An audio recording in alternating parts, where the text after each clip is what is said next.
Hello बच्चों, good morning. आज की तारीख है 5 मार्च 2025। आज के करंट अफेयर क्वेश्चन और ललन टॉप प्रश्नों में आप सभी का स्वागत है।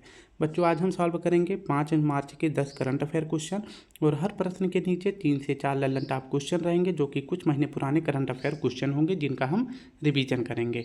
तो आज के क्लास में लगभग 60 क्वेश्चन का हम रिवीजन करने वाले हैं सिर्फ 20 मिनट में। तो आप सभी हमारे साथ 20 मिनट तक बने रहेंगे, जो कि यह कुमार गौरव सर के करंट अफेयर से लिया गया है। तो हम 20 मिनट में 60 क्वेश्चन का रिवीजन कर लेंगे। अगर वीडियो अच्छी लगती है तो प्लीज़ लाइक शेयर कमेंट जरूर करें। पहला प्रश्न हमारा है, हाल ही में क्रिश्चियन स्टॉकर ने किस देश के संघीय चांसलर के रूप में शपथ ली है? तो इसका सही विकल्प हो जाएगा ऑप्शन सी, ऑस्ट्रिया के संघीय चांसलर बने हैं। इसकी अगर व्याख्या देखें तो क्रिश्चियन स्टॉकर ये संघीय चांसलर अगर पूछे कहाँ के बने हैं तो ऑस्ट्रिया के बने हैं। ऑस्ट्रिया की राजधानी का क्या नाम है? वियना है। और वियना किस नदी के किनारे स्थित है? तो डेन्यूब नदी के किनारे स्थित है। और यहीं वियना में ओपेक का मुख्यालय है। तो ओपेक का अगर पूछे मुख्यालय कहाँ है? वियना में है। एक और राष्ट्रपति की नियुक्ति हुई है जिनका नाम है यामुडे ओरेंसी। यामुडे ओरेंसी अगर पूछे किस देश के राष्ट्रपति बने हैं तो उरुग्वे के राष्ट्रपति बने हैं। उरुग्वे की राजधानी का क्या नाम है? मोंटेवीडियो यहाँ की राजधानी का नाम है।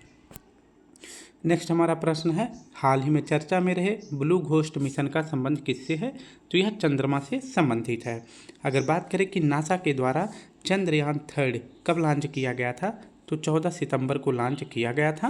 और पूछे किस रॉकेट से? तो LVM-3 M4 रॉकेट से जो है चंद्रयान 3 लॉन्च किया गया था। और चांद के साउथ पोल पर अगर पूछे कब लैंड किया था तो 23 अगस्त 2023 को लैंड किया था। ठीक है। भारत सरकार की जो स्पेस एजेंसी है इसरो और जापान की स्पेस एजेंसी जाक्सा, इन दोनों के द्वारा अगर पूछे कौन सा मिशन शुरू किया गया है तो लूपेक्स मिशन शुरू किया गया है। और लूपेक्स मिशन अगर पूछे किससे संबंधित है तो ये भी चांद से संबंधित है। नेक्स्ट हमारा प्रश्न है, हाल ही में भारत और वियतनाम के तटरक्षक कर्मियों ने संयुक्त समुद्री अभ्यास हॉप टैग का आयोजन कहाँ किया है? कोच्चि में किया है।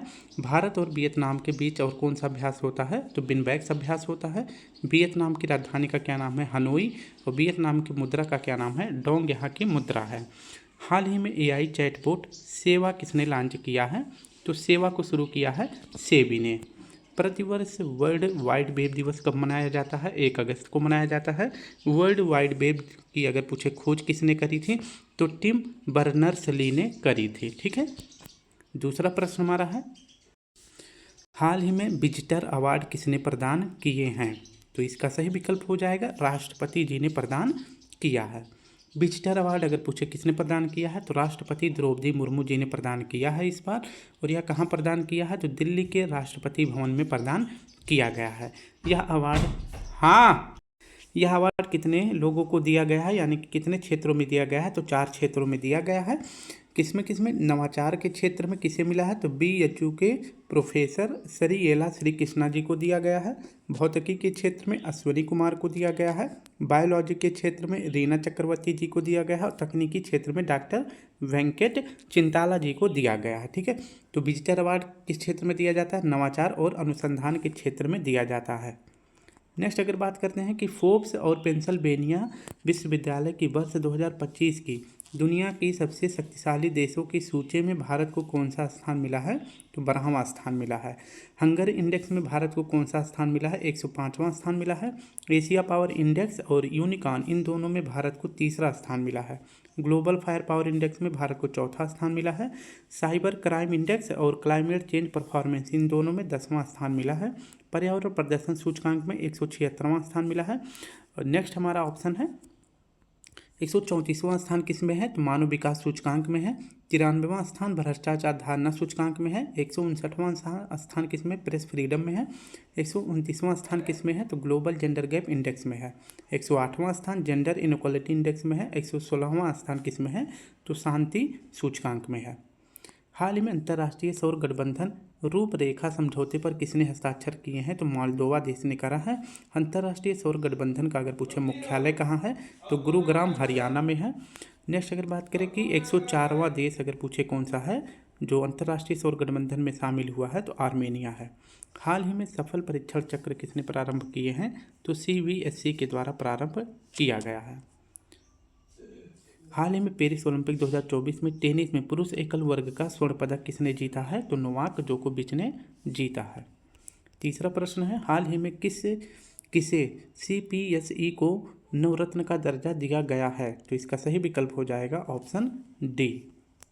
नवरत्न कंपनी का दर्जा अभी हाल ही में 2 कंपनियों को दिया गया है। एक तो 25वें नंबर का बना है, एक 26वें नंबर का बना है।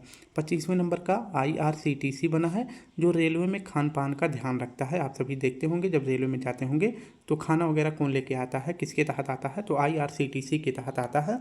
और जो 26वें नंबर का नवरत्न कंपनी बना है, इसका नाम है IRFC, जिसे कहते हैं Indian railway finance corporation. IRCTC का फुल फॉर्म क्या होता है? इसका फुल फॉर्म होता है Indian railway catering and tourism corporation होता है। वहीं अगर बात करें कि भारत की 14वें नंबर की महारत्न कंपनी कौन सी है, तो हिंदुस्तान एरोनॉटिकल लिमिटेड है। जबकि नवरत्न कंपनी कौन सी बनी है, तो 2 कंपनियां बनी हैं, IRCTC, IRFC, जो कि 26वें नंबर की नवीनतम अगर पूछे तो IRFC बन गई है। नेक्स्ट बात करें कि हाल ही में USA के दबाव में चीन की बेल्ट एंड रोड पहल से बाहर होने की घोषणा करने वाला पहला लैटिन अमेरिकी देश कौन सा है? पनामा है। IDFC बैंक, फर्स्ट बैंक और हुरून इंडिया की शीर्ष 200 स्वनिर्मित उद्यमियों की सूची में पहला स्थान किसको मिला है? तो राधा किशन दमानी जी को मिला है। भारतीय वायुसेना अपना पहला बहुराष्ट्रीय अभ्यास तरंग शक्ति कहाँ प्रारंभ किया है? तो राजस्थान और तमिलनाडु में किया है। हाल में दक्षिण अफ्रीका लीग SA20 में शामिल होने वाले पहले भारतीय खिलाड़ी कौन हैं? तो दिनेश कार्तिक हैं। नेक्स्ट प्रश्न हमारा है चौथा, हाल ही में मुख्यमंत्री एकल महिला स्वरोजगार योजना किसने मंजूरी दी है? तो यह योजना शुरू किया गया है उत्तराखंड सरकार के द्वारा। बात करते हैं मुख्यमंत्री एकल महिला स्वरोजगार योजना किसने शुरू करी है? तो उत्तराखंड सरकार ने शुरू करी है। किसके लिए शुरू करी है? तो जो एकल महिला हैं, ठीक है, यानी कि इसका उद्देश्य क्या है? तो अविवाहित महिला हों, तलाकशुदा महिला हों, या किसी पर आश्रित महिलाएं हों, या दिव्यांग महिलाएं हों। तो ऐसी महिलाएं जो अविवाहित हों, तलाकशुदा हों, आश्रित महिलाएं हों, या किसी भी प्रकार से दिव्यांग महिला हों, उनके लिए मुख्यमंत्री एकल महिला स्वरोजगार योजना शुरू किया गया है उत्तराखंड सरकार के द्वारा। और इसमें ऐसी महिलाओं को स्वरोजगार देने के लिए 2 लाख रुपये भी सहायता की राशि दी जाएगी। इनमें से 2 लाख रुपए में से 75% जो रुपया होगा सरकार अपनी तरफ से अनुदान दे देगी, यानी छूट देगी। जबकि 25% जो पैसा होगा वह लाभार्थी को चुकाना पड़ेगा, यानी कि सरकार को वापस देना पड़ेगा। नेक्स्ट अगर बात करें कि UCC बिल लागू करने वाला देश का पहला राज्य कौन सा है? तो उत्तराखंड है। और वहीं एयर एम्बुलेंस फ्री सेवा किसने शुरू करी है? तो यह भी उत्तराखंड के द्वारा शुरू किया गया है। नेक्स्ट अगर बात करते हैं कि छत्तीसगढ़ में अभी हाल ही में बजट पेश किया गया है, इस बजट को क्या नाम दिया गया है? तो बजट को नाम दिया गया है गति बजट। और यह अगर बात करें कि इसी गति बजट को पहली बार हस्तलिखित बजट के रूप में भी प्रस्तुत किया गया है, ठीक है। तो छत्तीसगढ़ ने पहली बार अपना जो मतलब पूरे भारत में अगर पूछे कि पहली बार हस्तलिखित बजट किस राज्य ने पेश किया है, तो छत्तीसगढ़ ने पेश किया है। और इसको क्या नाम दिया गया है? इसको नाम दिया गया है गति बजट। और पूछे कि यह बजट किसने पेश किया है, तो वित्त मंत्री छत्तीसगढ़ के कौन है? OP चौधरी जी ने प्रस्तुत किया है। झारखंड ने भी अपना बजट प्रस्तुत किया है और इसको नाम दिया गया है अबुआ बजट, ठीक है। तो ये दोनों नाम आपको याद रखना है। गति बजट कहाँ पेश किया गया है? छत्तीसगढ़ में। अबुआ बजट कहाँ पेश किया गया है? तो झारखंड में पेश किया गया है।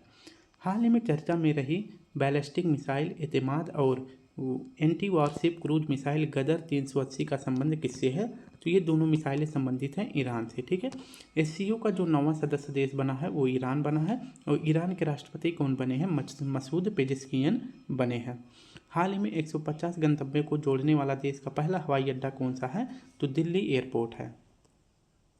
संत तुकाराम एयरपोर्ट अगर पूछे कहाँ स्थित है? पुणे में स्थित है। लाल बहादुर शास्त्री एयरपोर्ट बनारस में है।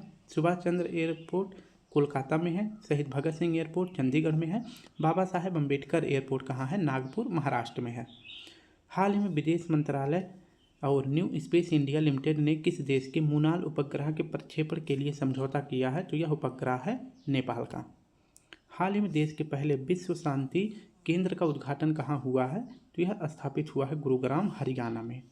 इसकी अगर व्याख्या देखें तो विश्व शांति केंद्र यह विश्व का पहला होगा और इसका उद्घाटन कहाँ किया गया है? गुरुग्राम हरियाणा में किया गया है। और इसका शुभारंभ यानी कि इसकी शुरुआत किसने करी है? तो जैन आचार्य लोकेश मुनि जी ने करी है। और इन्हें जो है पिछले साल अमेरिका के राष्ट्रपति जो बाइडेन के द्वारा सम्मानित भी किया गया था। और इसका उद्देश्य क्या है? तो इसका उद्देश्य है अध्यात्म, शांति और मेडिटेशन के ऊपर इसमें ध्यान दिया जाएगा। तो विश्व शांति केंद्र जो कि विश्व का पहला है, इसकी स्थापना कहाँ करी गई है? गुरुग्राम हरियाणा में। किसने करी है? जैन आचार्य लोकेश मुनि जी ने करी है। नेक्स्ट अगर बात करें कि हाल ही में भारत की पहली फेरेट रिसर्च सुविधा का शुभारंभ कहाँ हुआ है? फरीदाबाद हरियाणा में हुआ है। हड़प्पा सभ्यता का सबसे बड़ा संग्रहालय कहाँ स्थापित हुआ? राखीगढ़ी हरियाणा में। पहला संविधान संग्रहालय भारत का कहाँ स्थापित हुआ है? ओपी जिंदल यूनिवर्सिटी सोनीपत हरियाणा में। और देश का पहला अनाज एटीएम कहाँ शुरू किया गया है? तो यह भी गुरुग्राम हरियाणा में शुरू किया गया है। हाल ही में WHO ने विश्व फार्माकोपिया की 15वीं अंतर्राष्ट्रीय बैठक कहाँ आयोजित की है? तो नई दिल्ली में की है। केंद्रीय स्वास्थ्य मंत्रालय के मंत्री अगर पूछे कौन है? तो JP नड्डा जी हैं। कुछ महत्वपूर्ण बैठकें देख लेते हैं कहाँ पर हुई हैं। जैसे G20 2024 की बैठक हुई है ब्राज़ील में। COP 29 2024 कहाँ हुआ है? बाकू अजरबैजान में। यूनेस्को की 47वीं बैठक कहाँ हुई है? बुल्गारिया में। और वहीं पूछे कि यूनेस्को की 46वीं बैठक कहाँ हुई है? तो यह हमारे भारत नई दिल्ली में हुई है। IOC इंटरनेशनल ओलंपिक कमेटी की बैठक जो कि 144वें नंबर की थी, इसकी बैठक कहाँ हुई है? तो मुंबई में हुई है। G7 2024 की बैठक पुगालिया इटली में हुआ है। आसियान 2024 की बैठक लाओस की राजधानी वियंतिने में इसकी बैठक हुई है। SCO 2024 की बैठक अस्ताना में हुआ है। अस्ताना अजरबैजान की राजधानी है। नेक्स्ट अगर बात करें कि ब्रिक्स 2024 की बैठक कहाँ हुई है? कजान शहर में हुआ है। और यह कजान शहर अगर पूछे कहाँ है? तो यह रूस में है। कहाँ? रूस में है।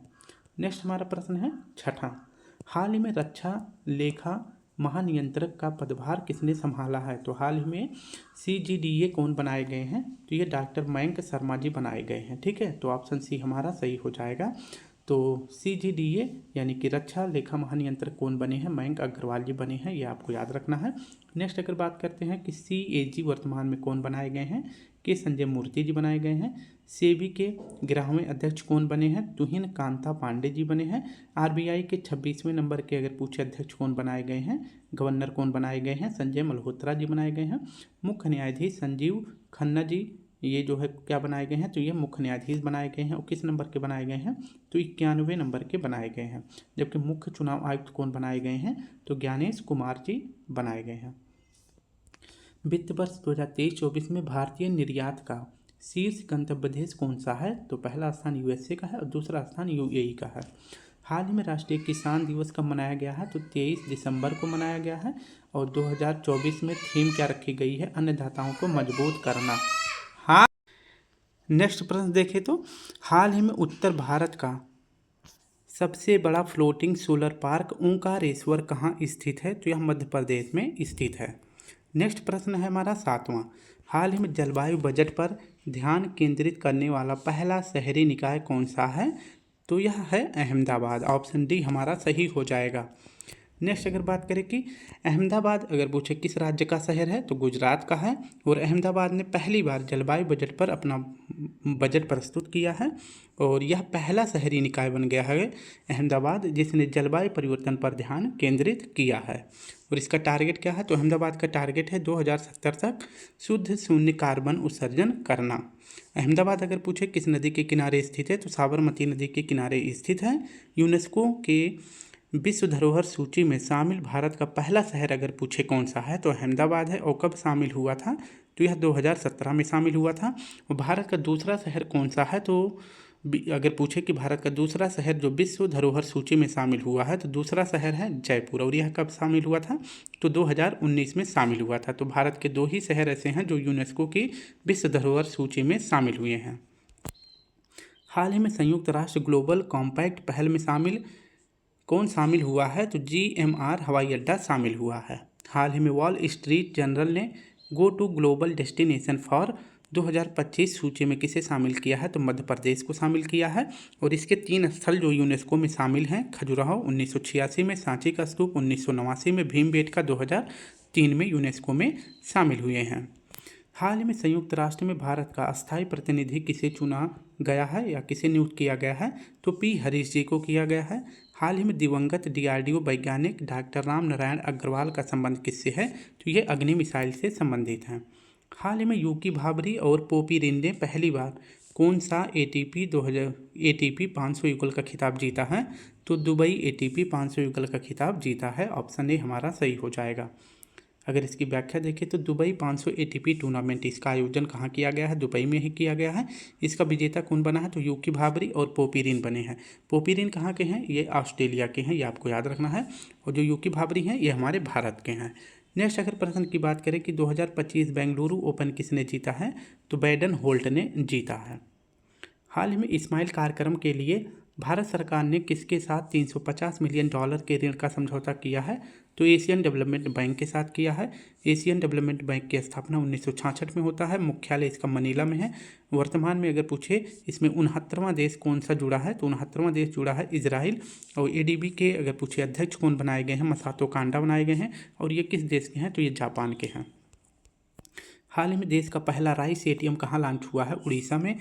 हाल ही में चर्चा में रही प्रधानमंत्री जीवन योजना का संबंध किससे है? तो ये बायोफ्यूल से संबंधित है। हाल ही में 1000 किलोमीटर रेंज वाला स्वदेशी कामिकेज ड्रोन किसने विकसित किया है? तो नेशनल एरोनॉटिक्स लिमिटेड ने विकसित किया है। 9वां प्रश्न हमारा है, हाल ही में नेत्री अभियान का शुभारंभ किसने किया है? तो यह शुरू किया गया है पंचायती राज मंत्रालय के द्वारा। ऑप्शन बी हमारा सही हो जाएगा। इसकी अगर व्याख्या देखें तो सशक्त पंचायत नेतृत्व अभियान, ये पूरा याद करेंगे तो इसमें आपको याद नहीं करना पड़ेगा कि इस मंत्रालय ने शुरू किया है। ठीक है, तो यह किसने शुरू करा है? पंचायती राज मंत्रालय के द्वारा शुरू किया गया है। और इसके पूछो वर्तमान में मंत्री कौन है? तो श्री राजीव रंजन सिंह, या कहे तो इन्हें उर्फ लल्लन सिंह भी कहा जाता है। ठीक है, इसका उद्देश्य क्या है? तो इसका उद्देश्य है पंचायतों में महिलाओं के नेतृत्व को बढ़ावा देना। यानी कि आप सभी देखते होंगे कि जो पंचायत चुनाव है उसमें महिला सीट आने के बावजूद जो है महिलाओं का उसमें भागीदारी नहीं होता। उसके हस्बैंड या उसके घर के कोई और सदस्य जो है महिलाओं के स्थान पे ब्लॉक में जाते हैं या फिर जो है सरकार के कर्मचारियों से मिलते हैं। तो कौन मिलते हैं? आदमी मिलते हैं, महिलाएं नहीं मिलती हैं। ठीक है, तो इसमें जो है पंचायतों में महिलाओं का नेतृत्व बढ़ सके, उसी के लिए सशक्त पंचायत नेत्री अभियान शुरू किया गया है पंचायती राज मंत्रालय के द्वारा। और यह कहाँ से प्रारंभ हुआ है? तो दिल्ली के विज्ञान भवन से शुरू किया गया है। नेक्स्ट अगर बात करते हैं कि पंचायती राज के जनक कौन है? बलवंत राय मेहता जी हैं। 2 अक्टूबर 1959 को भारत में पहली बार पंचायती राज शुरू किया गया था नागौर राजस्थान से। और पहली बार पंचायती के मतलब चुनाव के माध्यम से पंचायती राज कहाँ शुरू करी गई थी? तो चुनाव के माध्यम से शुरू किया गया था आंध्र प्रदेश में। और वैसे कहाँ शुरू किया गया था? तो नागौर से शुरू किया गया था। हाल ही में चर्चा में रही भारतीय सेना की विजय दुर्ग कमान का संबंध किससे है? तो यह कोलकाता पश्चिम बंगाल से संबंधित है। और यहीं पर जो है किचनर हाउस का भी नाम बदल के मानिक शाह हाउस कर दिया गया है। और सेंट जॉर्ज गेट का नाम बदल के शिवाजी गेट कर दिया गया है। हाल ही में रक्षा मंत्रालय ने K9 वज्र तोप खरीदने के लिए किसके साथ समझौता किया है? तो L&T कंपनी के साथ समझौता किया है। हाल ही में रक्षा मंत्री राजनाथ सिंह ने किसके सम्मान में शताब्दी स्मारक सिक्का जारी किया है? तो M करुणानिधि जी की याद में किया है। हाल ही में academy of motion picture art and sciences के अध्यक्ष पद पर किसको नियुक्त किया गया है? तो जेनेट यांग को किया गया है। हाल ही में प्राणी मित्र राष्ट्रीय पुरस्कार से सम्मानित संस्था वनतारा कहाँ स्थित है? वनतारा गुजरात में स्थित है। वनतारा जो है किसकी संस्था है? तो यह संस्था है अनंत अंबानी जी की। किसकी संस्था है? अनंत अंबानी जी की संस्था है। और यह कहाँ स्थित है? तो यह जामनगर गुजरात में स्थित है। और यह किसके लिए स्थापित किया गया है? तो हाथी संरक्षण के लिए स्थापित किया गया था। और अभी हाल ही में वनतारा को जो है प्राणी मित्र राष्ट्रीय पुरस्कार से भी सम्मानित किया गया है। ठीक है, अगर बात करें कि किसी व्यक्ति के रूप में अगर पूछे कि प्राणी मित्र राष्ट्रीय पुरस्कार किसको दिया गया है, तो यह पहली बार किसी महिला को दिया गया है। यानी कि चाहे महिला पुरुषों में अगर पूछे कि प्राणी मित्र राष्ट्रीय पुरस्कार मनुष्य महिलाओं में या फिर पुरुषों में पहली बार किसको दिया गया है? तो रुक्मणी देवी जी को दिया गया है। और किसके लिए दिया गया है? तो भरतनाट्यम को, जो भरतनाट्यम नृत्य है इसको पुनर्जीवित करने के लिए यह पुरस्कार दिया गया है। ठीक है, तो यह SSC CGL में क्वेश्चन पूछा गया था, तो इसलिए इंपॉर्टेंट है, याद रखेंगे। नेक्स्ट अगर प्रश्न की बात करते हैं कि हाल ही में इलायची की 2 नई प्रजातियाँ एलेटेरिया फेसिफेरा और एलेटेरिया ट्यूलिफेरा कहाँ खोजी गई है? तो यह केरल में खोजी गई है। ब्रांड फाइनेंस की global food and drink report 2024 के अनुसार दुनिया का सबसे मजबूत डेयरी ब्रांड कौन सा है? अमूल है। हाल ही में नेपाल ने भारत के माध्यम से किसे 400 मेगावाट बिजली निर्यात करने के लिए समझौता किया है? तो बांग्लादेश को किया है। तो बच्चों इस प्रकार से हमने अपने सभी प्रश्नों को 20 मिनट में समाप्त कर लिया है। अगर वीडियो अच्छी लगे तो प्लीज़ लाइक शेयर कमेंट जरूर करें। और इन सभी प्रश्नों को यानी कि जो 10 करंट अफेयर क्वेश्चन है, अगर इनका सिर्फ आप रिवीजन करना चाहते हैं तो शॉर्ट वीडियो जरूर देखें, जो कि हम 55 से 60 मिनट में, मतलब सेकंड में 55 से 60 सेकंड में ये पूरी 10 क्वेश्चन को 60 में रिवीजन करवा देते हैं। ठीक है, तो अपना ध्यान रखें, कर फिर मिलते हैं। तब तक के लिए आप सभी को प्यारा सा जय हिंद, जय भारत।